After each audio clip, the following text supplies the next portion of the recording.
அனைவருக்கும் வணக்கம். இன்னைக்கு கொஞ்சம் அரசியல் பேசுகிறோமா? தமிழ்நாட்டோட 2026 எலெக்ஷன் ரிசல்ட் நீங்களாம் பார்த்துருப்பீங்க. இல்லை, பார்க்காதவங்களுக்கு நான் சொல்கிறேன். தாவேகா விஜய் தலைமையில் இருக்க தமிழக வெற்றி கழகம் 107 தொகுதிகளில் முன்னிலை. திமுக ஒரு 75 தொகுதிகளில் முன்னிலைன்றது கிட்டத்தட்ட வென்றுவாங்கன்னு வச்சுக்கோங்க. அதிமுக ஒரு 45 தொகுதி. இப்போது விஜய் ஒரு தனிப்பெருங்கட்சியாக ஜெயிச்சிட்டாரு. ஆனால் இங்கே என்ன பிரச்சனை? தனிப்பெரும்பான்மை கிடைக்கல. சரி, தனிப்பெரும்பான்மை கிடைக்கலன்னா ஆட்சி கிடைக்காதா அப்படின்னு கேட்டிங்கன்னா, ஆட்சி அமைக்க கண்டிப்பாக கூப்பிடுவாங்க. ஏன்னா நீ தான் சிங்கிள் மெஜாரிட்டி பார்ட்டி, அதனால் வாங்க பெரும்பான்மை நிரூபிங்க, ஆட்சி நடத்துங்கன்னு சொல்லுவாங்க. ஸோ உள்ளே போவாங்க. ஆனால் இப்போ என்னென்னா, இப்போ கூட்டணி வச்சு திமுக கூட்டணியில் இருந்த காங்கிரஸ் ஒரு 5 தொகுதி ஜெயிக்க வாய்ப்பு இருக்குது. விசிகா 2 கம்யூனிஸ்ட்டும் சேர்த்து ஒரு 4. இப்போ 2 + 2 + 2 6 ப்ளஸ் காங்கிரஸ் ஒரு 5, 6 5 11. இவங்க ஒரு 107 11 எத்தனை ஆச்சு? 118 ஆச்சு.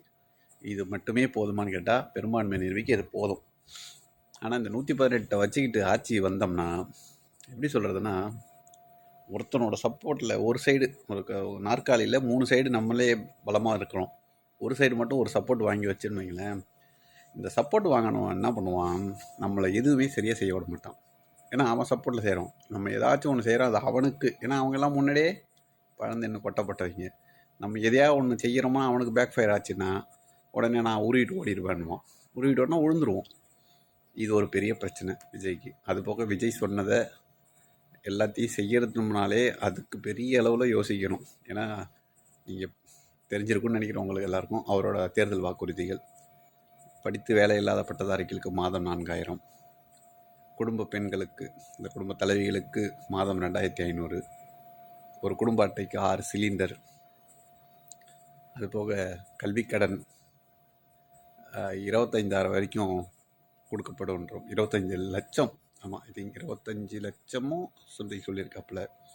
இன்னும் எவ்வளவோ இருக்குது. இது எல்லாமே இது வரைக்கும் அரசியல் தெரிஞ்சவங்க பண்ணுறதுலே 1000 பிரச்சனை இருக்குது. இப்போ ஸ்டாலின் வந்தார், 1000 ரூபா குடும்ப தலைவிகளுக்கு உரிமை தொகைனார். ஆனால் அதை செய்யறதுக்கு 2.5 வருஷம் கழிச்சு தான் இம்ப்ளிமெண்ட் பண்ணாப்புல.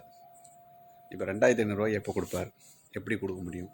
இப்போ இவங்கெல்லாம் கூட்டணிக்கு சேர்க்குறமே, இவங்களுக்கு கூட்டணியில் ஆட்சியில் பங்குன்னு சொன்னோம்னா அதை ஏற்றுக்கிட்டு அமைதியாக இருப்பாங்களான்னு கேட்டால் சிலர் இருப்பாங்க, சிலர் அப்போ ஒரு முடிவு எடுப்பாங்க. இந்த மாதிரி அதில் ஒரு பெரிய பிரச்சனை இருக்குது. இப்படிலாம் இருக்கும்போது ஆட்சி எப்படி நிம்மதியாக நடத்திட முடியுமா அப்படின்னு கேட்டிங்கன்னா, அது ஒரு பெரிய பிரச்சனை தான். சரி, இப்போ உங்களோட கருத்து என்ன? இப்போ விஜய் இவங்கெல்லாம் சப்போர்ட் வாங்கி இந்த இதர கட்சிகள், அதாவது கம்மியாக சின்ன தொகுதி 2 3 இந்த 5 ஜெயிச்சு வச்சவங்களை வச்சுக்கிட்டு ஆட்சி நடத்தணுமா, இல்லை திமுக தான் எதிரி அப்படின்னு சொல்லி தான் இவர் களமாடினார். இப்போ அதிமுக ஒரு தனி கட்சியாக ரெட்டலையில் சின்னத்தில் போட்டிட்டு ஒரு அதிமுக ஒரு தனி கட்சியாக குறைஞ்சபட்சம் ஒரு 40 தொகுதி வச்சுருக்காங்க. இவங்ககிட்ட ஒரு 107 40னா ஒரு ஸ்ட்ராங் ஒருத்தவங்க மட்டும்தான், அதுதான் அவன் ஒருத்தன் சப்போர்ட் தான். அவங்க ஒரு ஆட்சி நடத்தினவங்க, அவங்கக்கிட்ட வாங்கிட்டு ஆட்சி அமைக்கலாமா? முதலமைச்சர் விஜய் தான். இப்போ இன்கேஸ் துணை முதலமைச்சர் எடப்பாடி கொடுக்கலாமா? அது வாங்கலாமா? இல்லை, இந்த எதுவுமே வேணாம், பெரும்பான்மை எதுக்கு இவங்ககிட்டலாம் கேட்டுக்கிட்டு நிரூபிச்சுக்கிட்டு, ஒரு வாட்டி போய் பெரும்பான்மை நிரூபிக்க ட்ரை பண்ணுவோம் இல்லையா? இப்போதைக்கு தற்காலிக முதலமைச்சராக விஜய் பதவி வைத்துருவார். பெரும்பான்மை நிரூபிக்கணும்னா ஆட்சி கலைச்சிடுவாங்க. அப்புறம் இப்போ குடியரசுத் தலைவர் ஆட்சி இம்ப்ளிமெண்ட் பண்ணி ஒரு 6 மாதத்துக்குள்ளே மறுபடியும் தேர்தல் வச்சுருவாங்க. இப்போ மறுபடியும் தேர்தல், விஜய் போகலாமா? போனால் இப்போ வாங்கின 107 தொகுதியை விட பெரும்பான்மையாக 140 தொகுதி அந்த மாதிரி வருவாரா அப்படின்னு நீங்கள் என்ன நினைக்கிறீங்க? சொல்லுங்கள், பேசுவோம்.